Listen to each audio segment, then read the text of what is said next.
We are here in Midland, Texas. What's your name, sir? John. John? Yes, sir. And what are you doing out here in Midland? I was out here working the oil field, and I got laid off because I have a pacemaker put in. I lost my big toe from when I got infected and everything. I served 8 years in the military. I got out, I went to the oil field, and right now I'm waiting to get in Big Springs to see if they can give me some help and stuff. So right now I'm homeless. I'm just out here trying to survive. Have you dealt with the VA in Big Spring quite a bit, or is this your first time? This will be my first time. How's your experience with the VA right now? So far it's been all right. I mean, so hopefully I'll find out better on Tuesday when I go over there to see if I can get my benefits started and get me a place and stuff. Where are you from? I'm originally from Houston, Texas. What brought you to Midland, the oil field? Yes, sir. I worked in the oil field over in Pecos, hauling water and stuff. And then like I said, after I got my pacemaker put in, you know, you got to have a DOT physical and all that. So, you know, it makes it hard to get the physical after that. So what ended up, getting you out here homeless? What was a breaking point, or what happened? That's what I lost. I had the pacemaker put in. I lost my job because of my health and stuff. And so now I'm just trying to survive. I do whatever I can. You know, I'm limited on the work I can do. But if people come by and want me to go mow a yard for them or something like that, you know, I go work when I can. But I'm very limited on what I can do because of my health issues. Did you ever think that you would end up homeless? I'm homeless right now. But did you ever think that would happen to you? No, never in my life. No. What would you say, I guess, cost of living? I mean, I guess you couldn't work much, or what? Excuse me? The cost of living, or you just couldn't make enough money? The cost of you living, got hurt? Yeah, the cost of living and with my disability and stuff, it hardly ever, it ain't gonna pay for hardly anything at all. So that's why I'm out here trying to get what little bit I can and stuff. Where'd you serve in what years? I was in the military from 76 till 92. I did my basic in Fort Leonard Wood, then I went to Fort Knox, then I went to Germany, then Fort Carson, did Afghanistan, and then I got out. So. You told me you have your paperwork in the car, right? What's that paperwork called? DD 214. Okay. How many homeless veterans do you see out here usually, or have you seen? I've seen a few of them out here, and that's the only bad thing is there is a few of them out here. I'm not saying some of them claim to be veterans, some of them don't. That's why I tell people I have my proof. I can prove, because to me, I don't like being out here. To me, it's being disrespectful to the veterans, but I gotta survive somehow. So. Do you ever see or run across people with stolen valor, or people that claim to be veterans to make money? Yes, sir. How do you know?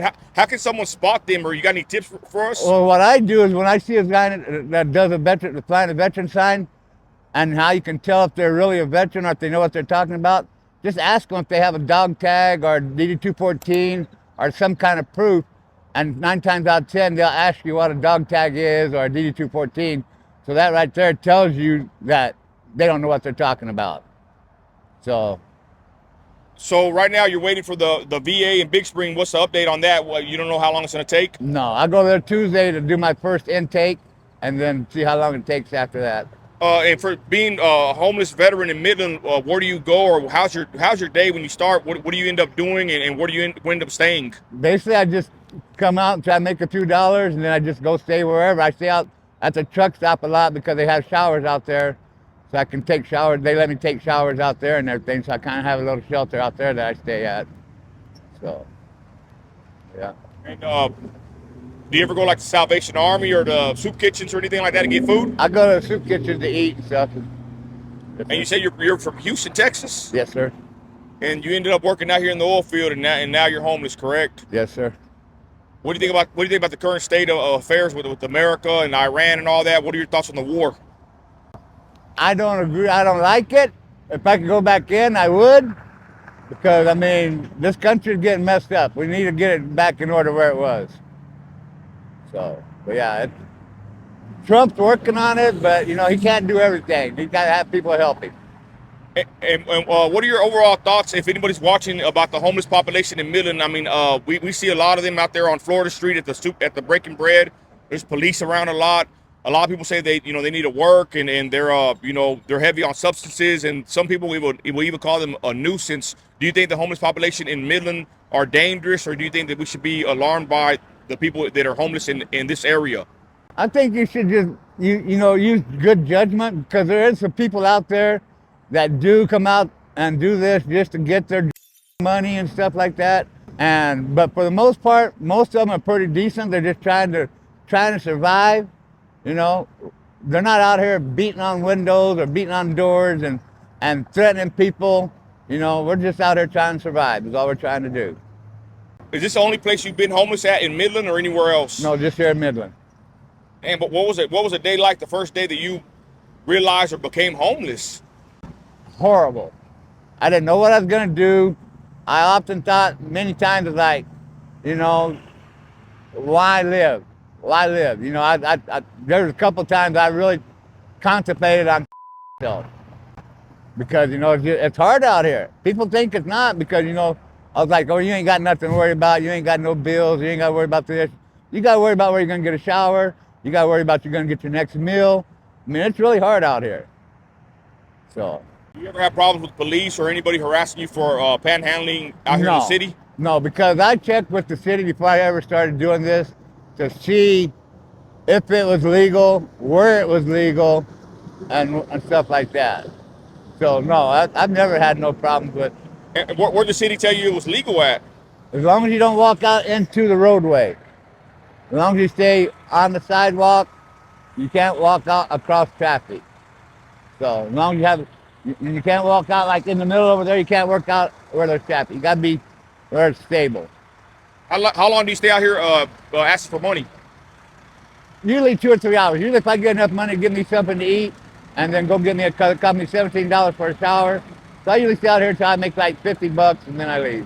I heard of some guys saying they can make up to $700-800 a day. Hey, Is that possible? I got a guy that's told me before, and he showed me that he's made like $1,000 before in one day. But yeah, just staying out. I guess just staying out there all day. Just staying out there.